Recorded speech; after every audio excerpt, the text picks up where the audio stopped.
When we have healthy full-term babies, it's a really good idea, where possible, acknowledging it's not always possible for so many different reasons, but where possible, just keeping it simple, latching baby directly to the breast when baby's queuing to be fed will just really help to avoid complications and things like nipple confusion, thinking about when every time baby's feeding, they're learning how to feed, they're still figuring it out, and so are we as parents. So latching baby directly to the breast means that they get really confident, they get skilled in what it is to be breastfeeding, using that big, wide open mouth to feed, rather than other things like dummies and bottle teats that have a smaller mouth.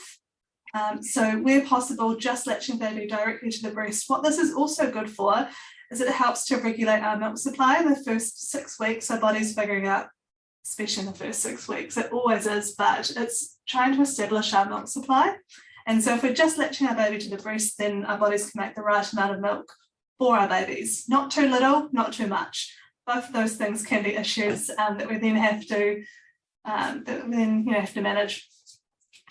I guess it goes back to the old saying about, if you want, what about the All Blacks? If you want to breastfeed, you have to practice breastfeeding. So if we're talking about the All Blacks, the All Blacks coach doesn't give All Blacks a cricket ball to practice with. So if you want to be a breastfeeding mother, you need to breastfeed and get that support to do that. Yeah. If we're giving lots of bottles and lots, but we still want to be breastfeeding, then we have to get support to make that switch. Yeah.